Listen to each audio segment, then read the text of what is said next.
Abra sua Bíblia no segundo livro dos Reis, capítulo 7, e nós leremos do versículo 3 até o 11. Uma história interessante, uma história que eu já explorei algumas vezes, já preguei sobre ela, já fiz dela conteúdo de reuniões de célula, mas que eu vou usar novamente com uma outra abordagem, não é exatamente o que em outras vezes eu falei, mas que vai certamente edificar o seu coração e lhe desafiar a ser uma testemunha de Cristo. Segundo Reis, capítulo 7, a partir do versículo 3. Havia 4 leprosos junto à porta da cidade. Eles disseram uns aos outros: por que ficar aqui esperando a morte? Se resolvermos entrar na cidade, morreremos de fome, mas se ficarmos aqui, também morreremos. Vamos, pois, ao acampamento dos arameus ou dos sírios, para nos render. Se eles nos pouparem, viveremos; se nos matarem, morreremos. Ao anoitecer, eles foram ao acampamento dos arameus. Quando chegaram às imediações do acampamento, viram que não havia ninguém ali, pois o Senhor, quem, irmãos? Pois o Senhor tinha feito os arameus ouvirem o ruído de um grande exército com cavalos e carros de guerra, de modo que disseram uns aos outros: ouçam, o rei de Israel contratou os reis dos hititas e dos egípcios para nos atacarem.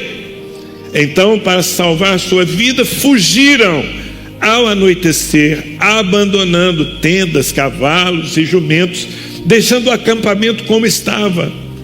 Tendo chegado às imediações do acampamento, os leprosos entraram numa das tendas, comeram e beberam, pegaram prata, ouro, roupas e saíram para esconder tudo. Depois voltaram, entraram noutra tenda, pegaram o que quiseram e esconderam isso também. Então disseram uns aos outros: não estamos agindo certo. Esse é um dia de boas notícias e não podemos ficar calados. Se esperarmos até o amanhecer, seremos castigados. Vamos imediatamente contar tudo no palácio do rei. Então foram, chamaram as sentinelas da porta da cidade e lhes contaram: entramos no acampamento arameu e não vimos nem ouvimos ninguém. Havia apenas cavalos e jumentos amarrados e tendas abandonadas. Versículo 11. As sentinelas da porta proclamaram a notícia e ela foi anunciada dentro do palácio. Quem de vocês já tinha lido esse texto, esse capítulo da palavra de Deus? Boa parte. Uma das histórias do poder de Deus e da misericórdia do Senhor. O contexto, para quem precisa ser lembrado, para quem não conhece, é um contexto dramático. A cidade de Samaria estava cercada pelos sírios, pelos arameus, cercada já há muito tempo, ninguém saía e nem entrava, e o povo então começou a passar fome, de tal maneira que o desespero chegou ao coração das pessoas. Para você ter uma ideia, o drama era tão grande que nós temos a história de uma mulher propondo à sua amiga matarem o seu filho para comerem a sua carne e depois matarem o filho da amiga. Tal era o desespero. Se diz que naquele tempo se pagava muito caro por cocô de pomba, esterco de pomba. As pessoas estavam comendo esterco de pomba dentro dos muros de Samaria. Tudo por causa do cerco de um exército cruel. Diante disso, um profeta havia se levantado e dito: Deus vai fazer algo, e em breve o que é escassez se tornará abundância. E aí, dentro desse contexto todo, estão 4 leprosos. E Eles nem estão dentro da cidade, porque sendo leprosos não podem conviver com as demais pessoas, estão à porta, não apenas doentes, mas vivendo a fome. E o desespero deles é tão grande que eles resolvem arriscar. Eles dizem: se ficarmos aqui, foi o texto que lemos, nós vamos morrer de fome. Se entrarmos na cidade, piorou. Então vamos nos entregar aos inimigos. Vamos ao arraial dos arameus e nos render. Se eles nos deixarem viver, ganhamos a vida. Se nos matarem, bom, mortos nós já quase estamos. E eles vão nessa perspectiva. Mas quando eles chegam lá, o Senhor havia feito um milagre. O Senhor havia feito com que um exército inteiro ouvisse o barulho de carros e cavalos de guerra, e foi tão forte que eles se apavoraram e eles fugiram, deixando tudo para trás. Essa foi a história que nós lemos, e descrevendo-a, eu quero propô-la como uma parábola das nossas vidas, porque nós vivemos no mundo e nós fomos parte dele, em que as pessoas estavam cercadas por Satanás, pelo poder do pecado. Vivemos num mundo de uma sede enorme de desespero, e nós mesmos, os que já conhecemos a Cristo, já provamos da angústia da perdição. E tentando sobreviver, de repente, como aqueles 4 homens, nós percebemos que Deus havia feito algo sobrenatural. Não dependeu de nós, não foi fruto do nosso esforço, foi uma iniciativa da misericórdia de Deus, quando Ele afugentou os inimigos que nos oprimiam. E isso aconteceu há 2000 anos atrás, na cruz do Calvário, quando a iniciativa de Deus se manifestou na cruz. E na cruz Jesus julgou os nossos inimigos, e a Bíblia diz que Ele desceu ao inferno, ao Hades, e ali Ele expôs ao desprezo e à vergonha aqueles que nos oprimiam, e quebrou o jugo de Satanás. E por sua graça nós descobrimos isso antes dos outros. Por sua graça nós fomos conduzidos à salvação. Por sua graça nós tivemos acesso à realidade de que aquilo que nós não podíamos fazer, Deus fez por nós. E o inimigo não tem mais poder para nos manter presos. E aí, o que passamos a fazer desde então? Se você é convertido a Cristo e se você entrou no reino de Deus, você passou a desfrutar das riquezas da bondade do Senhor. Você passou a se alimentar daquilo que a graça lhe concedeu sem que você plantasse. Exatamente como esses 4 homens. Percebe que existe um paralelo e que eles podem nos representar? Sim, eu estou aqui para dizer para você que eu assumo, eu sou um desses 4 leprosos. Eu estava perdido, alijado, era filho da ira, estava cercado, não tinha como viver uma vida abundante, mas o Senhor, por amor puro, cumprindo profecias que Ele havia dado através dos seus servos no passado, Ele enviou Jesus Cristo e me abriu a porta à salvação. E por algum motivo que eu não sei explicar, essa boa notícia chegou a mim antes da maioria das pessoas.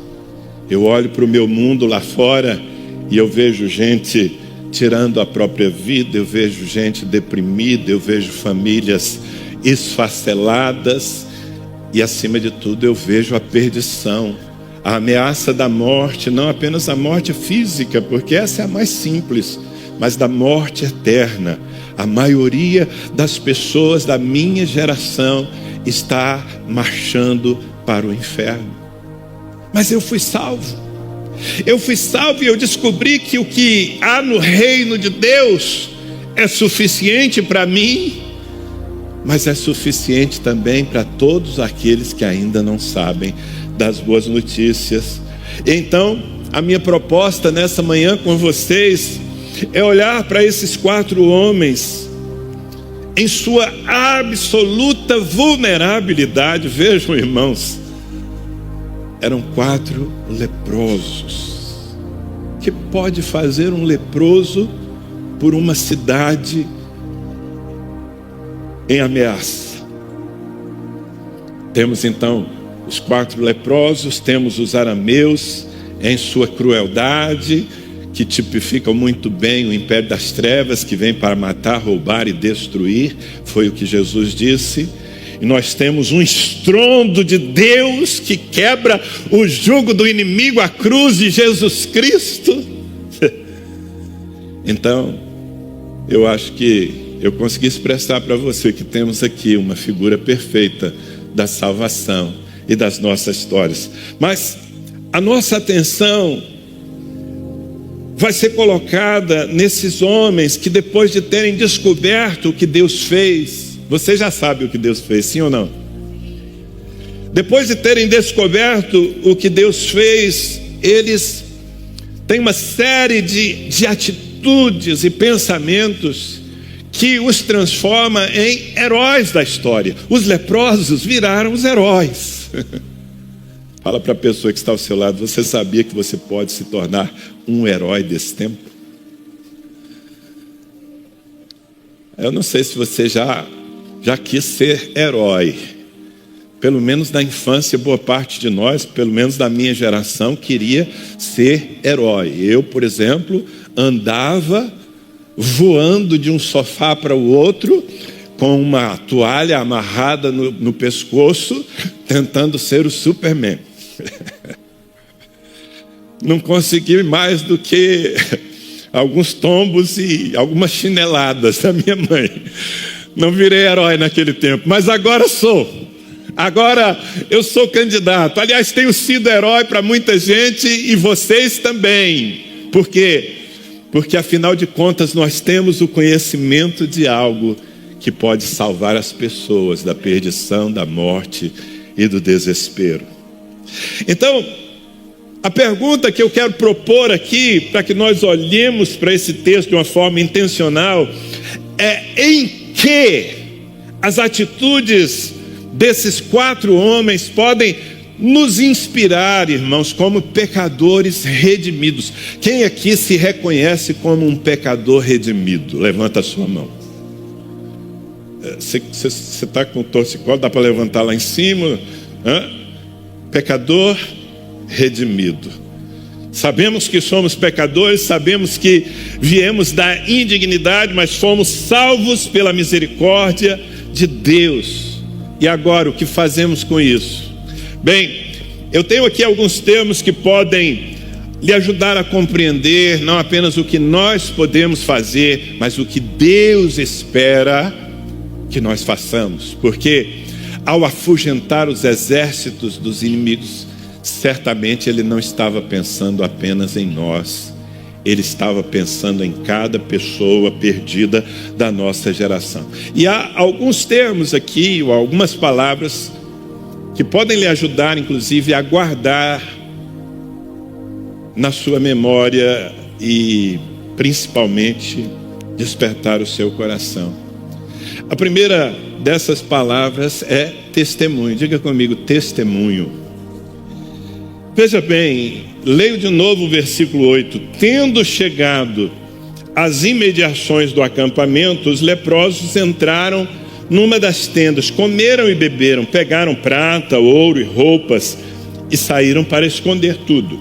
Depois voltaram e entraram noutra tenda, pegaram o que quiseram e esconderam isso também. O que eu quero, na verdade, dizer é que a primeira coisa que eles fizeram, ao perceberem que o Senhor tinha provido a salvação, a primeira coisa que eles fizeram foi desfrutar. Eles desfrutaram do que Deus lhes havia dado. E não estão errados nisso. Aliás, foi bom que eles tenham desfrutado. Porque se eles somente vissem de longe que o arraial estava vazio, mas não tivessem provado das riquezas, eles teriam uma notícia, mas não um testemunho. O que está errado aqui na primeira atitude deles é que eles provam, experimentam, se lambuzam, mas escondem. Enquanto eles estão desfrutando, eles estão vivendo a experiência da graça. E amados, eu quero afirmar que quando o Evangelho é mais do que uma teoria na nossa cabeça ou na nossa boca, quando o Evangelho é uma experiência, quando você pode chegar para alguém e dizer não apenas Jesus Cristo ama você e morreu por sua vida, isso é uma verdade poderosa, mas quando você, além disso, pode dizer: Ele entrou na minha história, Ele mudou o meu coração, Ele restaurou a minha família, Ele quebrou o jugo do vício que me destruía. Quando você tem um testemunho, uma experiência, então aquilo que você tem a dizer é muito mais eficaz. Alguém aqui concorda comigo? Por isso a primeira coisa que eu quero lhe dizer é: desfrute, tenha experiências com Deus, nade de braçada, prove do perdão, da graça, do poder do Espírito Santo, da paternidade do Pai, sabe? Receba do céu as coisas que Deus em sua bondade libera graciosamente. Mas querido, faça disso mais do que uma experiência, faça disso um testemunho. Não é por acaso que o Senhor nos quer como testemunhas. Vocês conhecem bem as palavras de Jesus em Atos capítulo 1, versículo 8. Mas receberão poder quando o Espírito Santo descer sobre vocês, e serão minhas testemunhas em Jerusalém, em toda a Judéia e Samaria e até os confins da terra. Então vejam, a nossa missão, não apenas em tempos de casas de paz, mas o tempo todo, a nossa missão é divulgar aquilo que nós experimentamos. Quem de vocês aqui tem experimentado de Deus em sua vida, em sua família, em seus negócios? Você tem uma experiência. E quando você tem uma experiência, querido, você se torna muito mais convincente diante da incredulidade do mundo, quando você tem o que contar. Não é verdade? Veja bem, o povo de Samaria estava incrédulo. Se vocês lerem a história com todas as letras, eu apenas pincei os principais versículos, mesmo quando eles divulgam o que haviam visto e provado, ainda há certas resistências e dúvidas no povo que estava na cidade, mas logo se confirmou aquilo que eles haviam falado, e todos se alimentaram, com exceção de um homem blasfemo que havia dito que não cria que Deus faria o que estava prometendo. Esse foi atropelado pela multidão. Então um testemunho é muito poderoso, por isso é tão importante que você não seja um crente de cadeira, sabe? Que você não se conforme em ser apenas um espectador de auditório, um ouvidor de pregadores. É muito importante que você invista em experiências com Deus, que você descubra as riquezas que o reino tem. Isso só vai ser possível se você tiver a ousadia de entrar, o interesse de entrar. Veja, se aqueles homens chegando no arraial, eles não entram nas tendas, eles simplesmente dão um suspiro e dizem: bom, os inimigos foram embora, pelo menos não estamos mais debaixo de ameaça, e eles se contentam com isso, morreriam de fome da mesma forma. A atitude deles de entrar nas tendas e de perceber que o que estava ali, o Senhor havia deixado para eles, foi muito positiva. Eu quero incentivar você a ser uma pessoa de experiências com Deus. Existe uma parte da igreja, especialmente aqueles que são mais conservadores teologicamente, que quer anular as experiências. Eu vejo alguns mestres de internet por aí que eles fazem um excelente trabalho de tirar dos crentes o desejo de experimentar o poder de Deus. Para eles tudo foi no passado. O Deus que opera agora, no máximo, opera a salvação. E olhe lá, apenas daqueles que Ele quer salvar. Como se Deus fizesse acepção de pessoas. Mas o Deus da Bíblia é o mesmo Deus a quem eu sirvo. Ele é o mesmo ontem, hoje, eternamente. Ele continua sendo tão real ao ponto de que nós podemos viver a abundância do reino em nossa saúde, provando milagres e curas, e nós podemos ver a provisão sobrenatural dele sobre as nossas famílias. E enquanto vivemos tudo isso, vamos acumulando argumentos poderosos para salvar os outros. Alguém está comigo? O que eu estou dizendo é que a experiência nos dá muito maior autoridade. Porque, gente, vejam se não é assim. Nós temos ao nosso redor, de uma forma geral, uma geração carente, desesperada e desconfiada. É tanta gente vendendo gato por lebre. Você já deve ter visto na internet alguém se apresentando como um coach, ou um influencer, ou alguém que pode lhe ensinar a ganhar dinheiro e ficar milionário em poucos passos. Parece atrativo, mas aí eu sempre, quando ouço essas histórias, eu fico pensando, se esse cara sabe como se tornar um milionário em poucos passos, o que ele está fazendo nessa internet ainda? Onde é que está a fortuna dele, não é? Tem muito blá, blá, blá. Então as pessoas vão sendo vacinadas. Mesmo na religião tem muito blá, blá, blá. Porém, quando você tem uma mensagem, e essa mensagem é respaldada pela sua experiência, por aquilo que você pode mostrar e contar da sua própria vida, então esse véu de incredulidade é rasgado pelo poder do testemunho. E essas pessoas que estão vacinadas acabam se abrindo. Veja o que João escreveu na sua primeira carta, capítulo 1, versículos 1 a 3. O que era desde o princípio, o que ouvimos, o que vimos com os nossos olhos, o que contemplamos e as nossas mãos apalparam, isso proclamamos a respeito da palavra da vida, que é Jesus Cristo. A vida se manifestou, nós a vimos e dela testemunhamos e proclamamos a vocês a vida eterna que estava com o Pai e nos foi manifestada. Proclamamos o que vimos e ouvimos, para que vocês também tenham comunhão conosco. A nossa comunhão é com o Pai e com o seu Filho Jesus Cristo. Uau!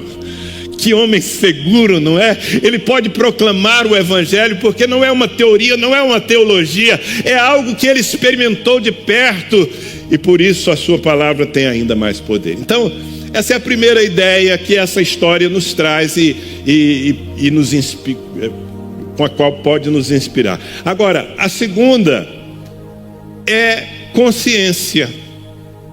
Versículo 9, primeira parte do versículo 9.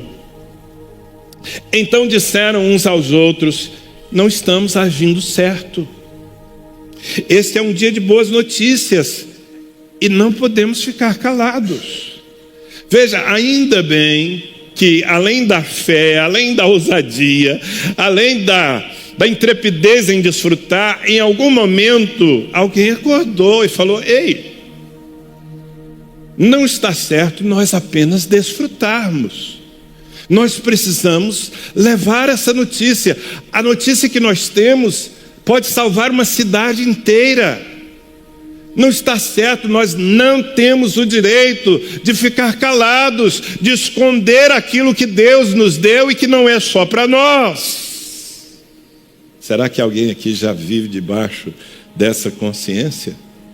Amados, se nós não tivermos a consciência de que o que nós temos não é apenas para nós e, na verdade, é poderoso para mudar o destino de pessoas, de famílias, de gerações, nós não entendemos nada.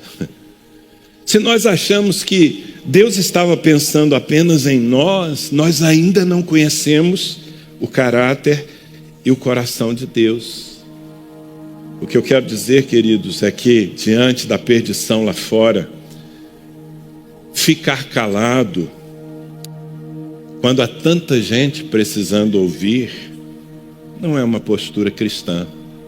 Você admite isso? Quantos admitem que ficar calado nesse contexto é pecado? Sim, ficar calado é pecado, não compartilhar o evangelho. Porque, como eu disse, essas riquezas às quais nós temos acesso, a principal delas, a salvação, são preciosas demais para nós guardarmos na nossa tenda, cavarmos um buraco e estocarmos pensando apenas em nós. Isso está muito distante do coração do nosso Senhor. Jesus Cristo, sendo rico, se fez pobre para enriquecer a muitos. Nós dizemos que seguimos esse homem que é Deus para sempre e que deixou a sua glória para compartilhar o evangelho com todos. A Bíblia diz que ele foi levantado entre os céus e a terra e atraiu todos a si. Eu resisto drasticamente à teologia que diz que Jesus morreu apenas por uma parte dos homens. Esse não é o coração do meu Deus revelado nas Escrituras. Ele morreu por todos, Ele amou o mundo, Ele deseja que todos sejam salvos e cheguem ao pleno conhecimento da verdade. Diga amém. Então, se o meu Deus tem esse coração, e não apenas um coração, não apenas um sentimento, mas Ele foi capaz de vir para todos, como é que eu posso viver um evangelho centrado em mim mesmo? Do tipo, eu quero ser abençoado e os outros que se virem. Não, isso não é vida cristã. Em Mateus capítulo 10, versículos 7 e 8, Jesus disse o seguinte, veja, palavras do seu Senhor. Quantos aqui são servos de Jesus Cristo? São palavras do seu Senhor. Por onde forem, preguem esta mensagem. O reino de Deus, o reino dos céus está próximo. Curem os enfermos, ressuscitem os mortos, purifiquem os leprosos, expulsem os demônios. Vocês receberam de graça, deem também de graça. Repita comigo, nós recebemos de graça. Não, irmãos, metade de vocês está dormindo ainda e eu estou acordado. Eu quero que todo mundo acorde e diga, nós recebemos de graça. É nosso dever compartilhar de graça. Essa é a lógica do céu. É Jesus quem está dizendo isso. Eu não tenho o direito de receber de graça e reter.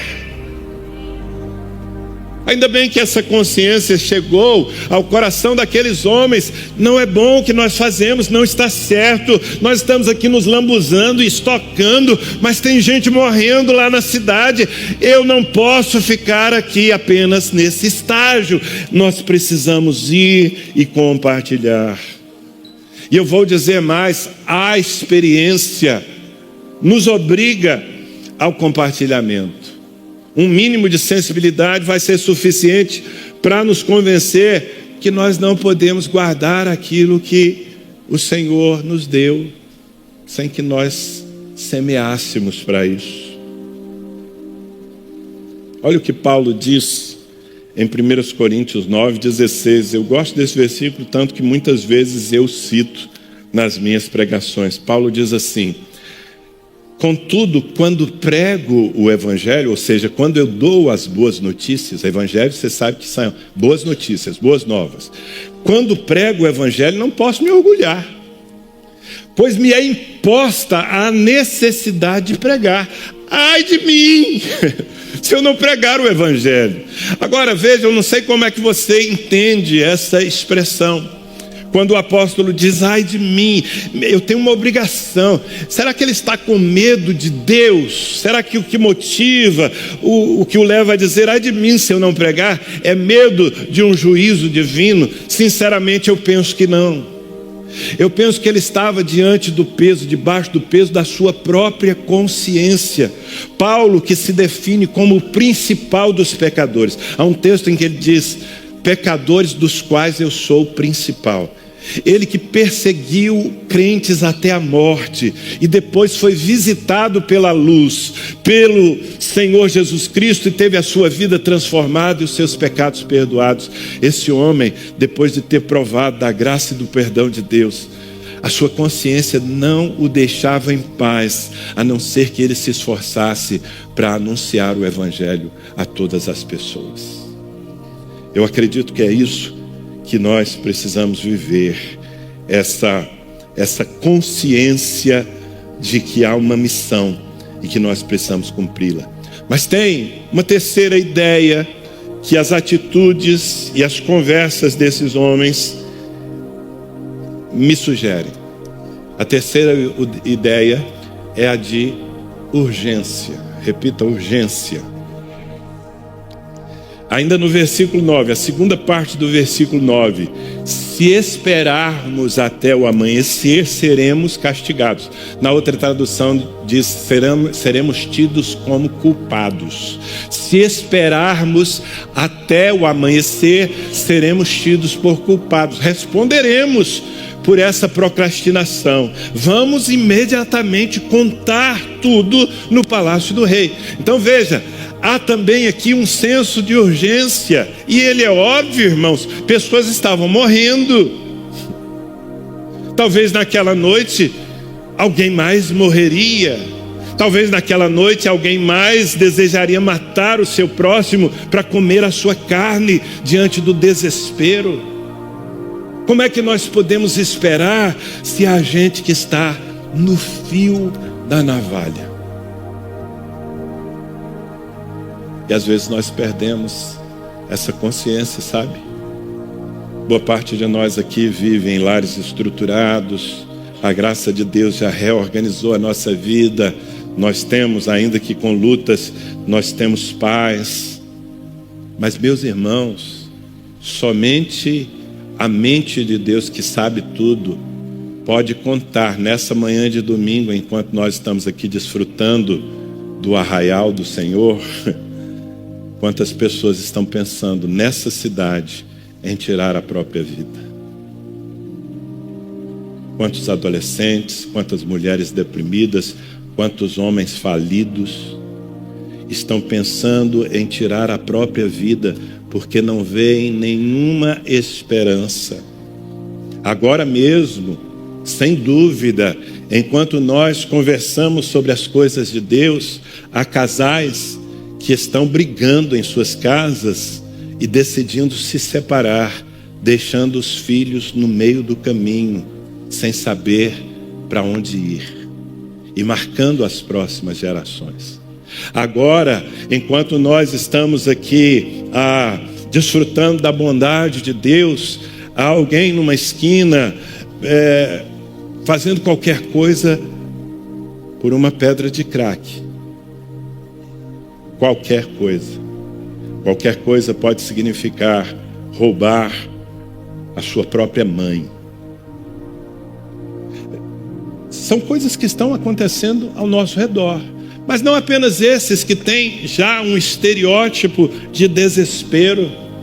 Há pessoas que, se você encontrar com elas e olhar, na sua aparência, sua forma de se trajar, você vai dizer: esse aí vive bem, tem dinheiro, é um empresário da cidade. Mas ele está perdido. Sem Cristo ele está perdido. E tem uma coisa que nenhum de nós domina, nem sabe, nem em relação à nossa própria vida e nem em relação à vida dos outros. É quando é que a morte chega. O amanhã não nos pertence. Talvez você veja trabalhando ao seu lado toda semana uma pessoa que você tem consciência está perdida, porque não está seguindo a Cristo, e o único caminho para a eternidade é Cristo. Você sabe que ela está perdida, mas você retém a notícia, a sua timidez, o seu desinteresse, e aquela pessoa passa um mês, 1 ano, 2 anos, 10 anos, sem que você insista para que ela venha, sem que você compartilhe a sua experiência.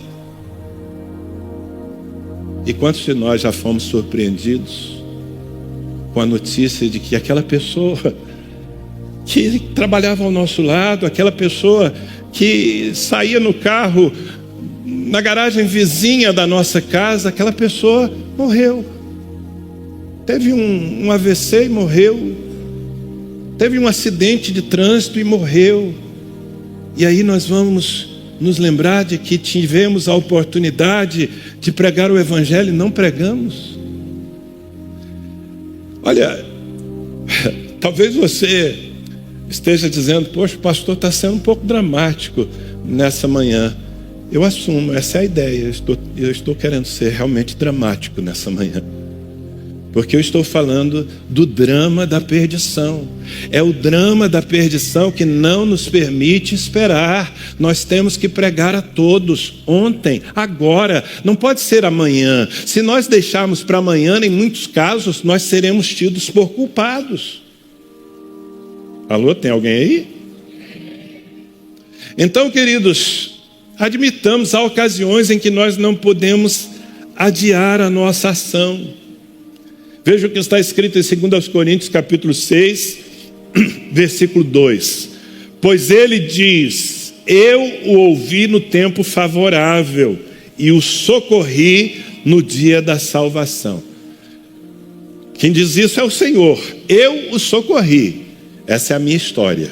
Mas o texto continua: digo que agora é o tempo favorável. Agora é o dia da salvação. Eu peço a sua ajuda. Pega no braço dessa pessoa que está aí perto de você, dá um saculejo nela e diga assim: meu irmão, agora é o dia da salvação. É agora, não é amanhã, não é depois, não é daqui a um ano, não é quando eu tiver a oportunidade, é agora. Você e eu precisamos fazer as oportunidades. Nós estamos falando de um drama. E vejam, até na ética do mundo, o mundo é podre. O mundo é podre. Mas até na ética do mundo, omissão de socorro é crime. Você sabia? Você sabia que se você vê um acidente, você omite o socorro, você está cometendo um crime? Veja, até no mundo tão egoísta como ele é, as leis dizem que você não pode se omitir diante da possibilidade da morte. Ontem eu fui chocado, eu perdi o fôlego, porque eu vi um vídeo, uma notícia acompanhada de um vídeo, e eram populares, gente como eu e você, tentando salvar um homem que bateu com seu carro num viaduto, e o carro incendiou, e o homem estava preso nas ferragens, e as pessoas ali desesperadas, algumas gritando apavoradas, outras filmando. Foi assim que eu tive acesso às imagens. Mas havia um grupo de pessoas se arriscando, dedicadas a salvar, tentando arrancar aquela porta e tirar aquele rapaz do carro, enquanto o fogo já estava tomando o carro. Naquele tumulto todo aparece, não sei de onde, deve ter sido um anjo, um homem com uma serra, talvez um trabalhador que estava passando por ali, e uma serra, e ele vem e corta a ferragem do carro, e as pessoas então tiram aquele homem que certamente iria morrer carbonizado. Assim, enquanto eu acompanhava aquilo, eu estava sem fôlego. Depois li a notícia que dizia que aquela pessoa estava hospitalizada, que o seu estado de saúde era estável. Não disse se era grave, mas ela chegou à beira da morte. E como é que ela foi salva? Por gente que não procrastinou, que não fez. Porque o que mais angustiava, além do estado da pessoa que estava ali ameaçada pelo fogo, era o risco que os populares, sem treinamento, não eram bombeiro, nada disso, populares, gente comum, mas que estavam se expondo ao risco de uma explosão naquele carro, qualquer coisa parecida, porque eles não podiam seguir o seu caminho sem tentar ajudar. Agora, nós aqui nessa manhã estamos falando de uma morte que é muito mais terrível do que a morte física. É a morte eterna, queridos. A omissão é pecado. Sabia disso? Quando você se esconde, Deus está lhe convocando, uma situação está lhe convocando e você se esconde, você peca. Sim, veja o que diz Tiago, capítulo 4, versículo 17: aquele, pois, que sabe fazer o bem e não o faz, comete pecado, nisso peca. Provérbios capítulo 24, versículos 11 e 12: livra os que estão sendo levados para a morte e salva os que cambaleiam indo para serem mortos. Se disseres, eis que não o soubemos, não o perceberia aquele que pondera os corações? Não saberia aquele que atenta para a tua alma? Não pagará ele ao homem segundo a sua obra? Eu não sei se vocês entendem esse texto, mas é um apelo de Deus. Salva quem está cambaleando para a morte. E não vem com desculpa, sabe? O que Deus está dizendo é assim: não vem dizer que eu não sabia. É isso que está escrito ali. Porque Deus pesa os nossos corações. Então, veja, queridos, tanto o drama dos que estão perdidos, quanto o poder daquilo que nós temos como boa notícia, nos obriga a compartilhar o Evangelho. Eu posso ouvir um amém da sua parte? A quarta ideia que a atitude desses homens me traz, eu resumo na palavra ousadia. Ainda está no versículo 9. A última frase do versículo 9. Eles dizem uns para os outros: vamos imediatamente contar tudo no palácio do rei. Agora, quem é que está falando isso? Algum embaixador, algum nobre da corte, com carta branca para entrar no palácio? Não, 4 leprosos, que até umas horas atrás não tinham direito nem de entrar na cidade, quanto mais entrar no palácio real. Mas eles foram ousados o suficiente para pensar: nós precisamos fazer essa notícia chegar ao palácio do rei. Por quê?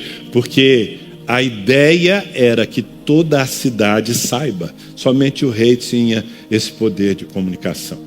Não dava para ir para o WhatsApp, não dava para abrir um post no Instagram e dizer: pessoal, tem abundância lá fora, vocês não precisam morrer de fome, os inimigos foram derrotados. Não tinha outro jeito, tinha que falar com o rei. O que é que eles fazem? Se é isso que precisa, é o que nós vamos fazer. Pelo menos tentar fazer. Você consegue enxergar ousadia nesses homens? Eu consigo, e aliás me inspira, porque ainda que eles não tivessem, humanamente falando, crédito algum, ainda que eles antes vivessem ali alijados da sociedade, diante da missão, salvar as pessoas, não é? Da necessidade, eles decidiram que fariam de tudo para espalhar a notícia. Isso é tremendo. Isso é tremendo. Nós precisamos admitir, queridos, que muitos de nós, há muito crente, nessa igreja e nas outras, se calando diante da timidez, dos complexos de inferioridade. Não, eu vou falar para o meu patrão, ele tem muito mais que eu. Não, eu vou falar para o meu professor, ele é um crânio, eu sou um ignorante. Então sejam os complexos de inferioridade ou de superioridade. Porque a gente também que olha para o faxineiro, a gente que olha para o morador de rua, eu acho sempre uma coisa completamente inexplicável, morador de rua, e que fala assim: essa pessoa não merece o meu tempo, eu estou no outro nível, sabe? Não fala, mas pensa, mas age assim, como se os homens tivessem distinção de importância diante de Deus. Ele ama a todos igualmente. Não faz diferença se você vai pregar o evangelho ao seu patrão milionário mais perdido, ou aquela pessoa que está batendo na porta da sua casa, pedindo um prato de comida, todos são igualmente amados por Deus e carentes do Evangelho. E não pode haver um argumento, de novo, nem a timidez, nem o complexo, nem, mas eu já tentei salvar pessoas e não deu certo. Amado, diante da missão e da necessidade, nós não temos o direito de ficar calados. 2 Timóteo 1, versículos 7 e 8, Paulo escreveu: pois Deus não nos deu espírito de covardia, mas de poder, de amor e de equilíbrio. Porque não se envergonhe de testemunhar do Senhor, nem de mim que sou prisioneiro dele, mas suporte comigo os meus sofrimentos pelo Evangelho, segundo o poder de Deus. Paulo está instruindo um discípulo e dizendo, sabe, nós não somos covardes que se calam porque nos sentimos menores do que os outros. Não, nós temos uma palavra poderosa e não podemos nos envergonhar do Evangelho, porque ele é o poder de Deus para a salvação de todo aquele que crê. Amém? Posso lhe falar uma verdade bíblica? Quem sabe isso vai te levantar nessa manhã? O Evangelho torna você um embaixador.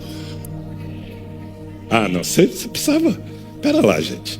Estufa esse peito aí, ajeita a camisa, olha para o lado, aperta a mão de quem está aí e fala: muito prazer, eu sou embaixador do reino de Deus. É assim que a Bíblia nos chama. Nós somos embaixadores de Cristo, amém? Olha o que está escrito em Atos capítulo 4, versículo 13. Então eles quem? Os doutores da época, os bambambãs, o que eles, vendo a ousadia de Pedro e João, e informados de que eram homens sem letras e indoutos, se maravilhavam e reconheceram que eles haviam estado com Jesus.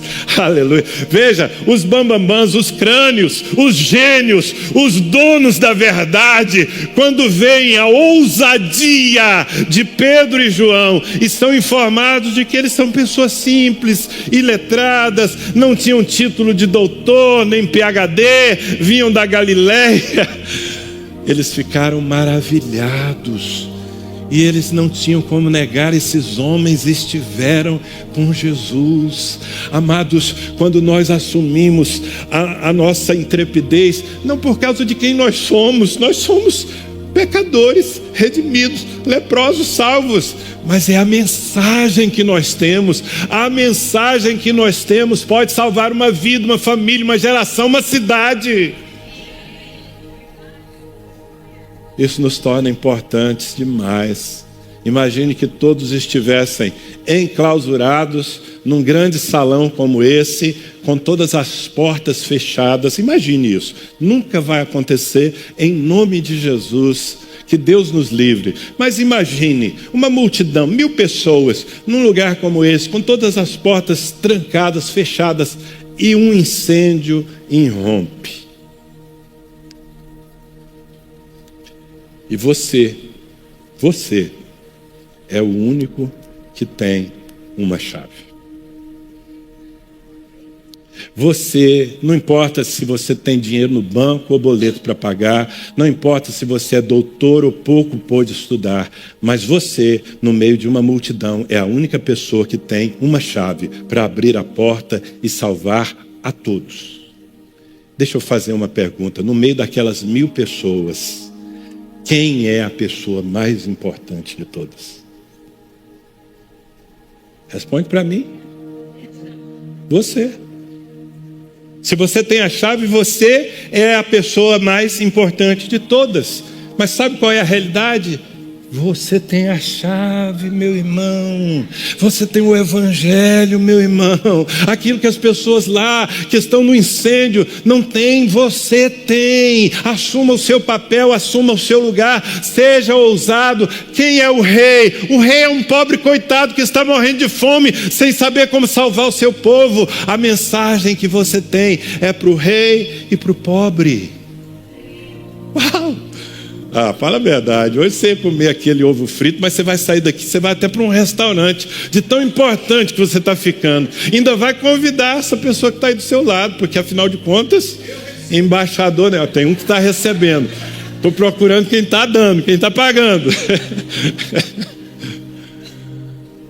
Ah, como nós somos importantes por causa da graça. Somos leprosos, gente, mas a graça nos fez conhecer o que as pessoas ainda não conhecem. A última palavra que eu quero plantar no seu coração é ação. Ação, atitude. Porque aqui estamos analisando a consciência e a conversa dos leprosos, suas intenções. Mas tudo isso não seria nada se não houvesse o versículo 10. No versículo 10 está escrito: então foram. O que está escrito, irmãos? Então foram. Porque se não tivesse então foram, não adianta nada o resto. Consciência, então foram. Chamaram as sentinelas da porta da cidade e lhes contaram: entramos no acampamento arameu e não vimos nem ouvimos ninguém. Havia apenas cavalos e jumentos amarrados e tendas abandonadas. E eles dão seu testemunho para o rei. Não, eles não tiveram a princípio acesso ao rei. O máximo que eles conseguiram foi falar com os guardas à porta da cidade. Mas como a mensagem que eles tinham para levar era tão poderosa, ao falar às sentinelas, eles fizeram a notícia chegar ao rei. E depois do rei, todo aquele povo ouviu que o arraial, por graça de Deus, estava cheio de abundância e os inimigos já não estavam mais lá. Atitude, ação, colocar tudo em prática, ousar, se arriscar, dar passos na direção. Não é isso que nós estamos desafiando toda a igreja a fazer, inclusive nós estamos assumindo de fazer. E então foram, dia 4/4, domingo que vem, dia D de quê? De irmos, de entrarmos nas casas, de batermos na porta, de dizermos para as famílias, seja numa mansão de paz, num barraco de paz, numa oficina de paz, numa praça de paz, não importa onde, é onde a gente necessitada, batemos a porta e dizemos: nós temos o mapa da mina, o Senhor já fez o que vocês precisam, queremos levar vocês para a abundância do reino de Deus. Então, quando nós vamos, tudo se consuma e Deus opera a salvação para a qual Ele fez o movimento no céu. Glória a Deus. Eu vejo que esses homens, eles não apenas agiram, mas eles foram estratégicos. Vejam, a ideia era dar a notícia ao rei para que ela chegasse a todos, mas isso não estava ao alcance. Essa era a intenção deles. Não estava ao alcance dos 4 leprosos. Então o que eles fizeram? Desistiram? Falaram: não querem deixar a gente falar com o rei, vamos voltar para a nossa vida de abundância e deixa esse povo se lascar aí. Foi isso que eles fizeram? Não, eles fizeram tudo o que estava ao seu alcance. Será que tem alguém entendendo aqui? Eu não estou pedindo em nome de Jesus que você faça o que não está ao seu alcance. Eu estou pedindo que você faça agora, enquanto nos movemos para salvar uma cidade, mas durante toda a sua vida, que você faça tudo o que está ao seu alcance para salvar pessoas. Pare de fazer contas. Salomão, em Eclesiastes 11:4, disse: quem observa o vento nunca semeará, e o que olha para as nuvens nunca cegará. Você não pode se basear nas circunstâncias. Baseie-se na missão que Deus lhe deu e na necessidade que está lá fora. Toda vez, eu termino com essa ideia, toda vez que nós anunciamos o Evangelho, irmão, presta atenção, toda vez que nós anunciamos o Evangelho, um poder imensurável é liberado da nossa boca. Nenhum de nós pode medir previamente o que o poder da palavra de Deus pode realizar, quando ela é proclamada, claro. Por quê? Porque a palavra é viva e eficaz. A palavra não é estática. Você libera a palavra, você prega o Evangelho e uma palavra viva começa a operar não apenas no ambiente onde você está, mas no coração das pessoas que estão ouvindo. E por isso o nosso papel é só pregar. O resto é com o Senhor. Amém? Diga, o meu papel é pregar. O resto é com o Senhor. Fique em pé, eu quero ler com você o último versículo. Hebreus, capítulo 4, versículo 12. Porque a palavra de Deus é viva e eficaz, e mais cortante do que qualquer espada de 2 gumes, e penetra até a divisão da alma e do espírito, das juntas e medulas, e é apta para discernir os pensamentos e intenções do coração. Essa é a palavra de Deus que você tem, que precisa ser liberada. Quantos recebem o desafio dessa manhã? Amém. Eu quero que você feche os seus olhos um pouquinho, só para não se distrair com nada mais.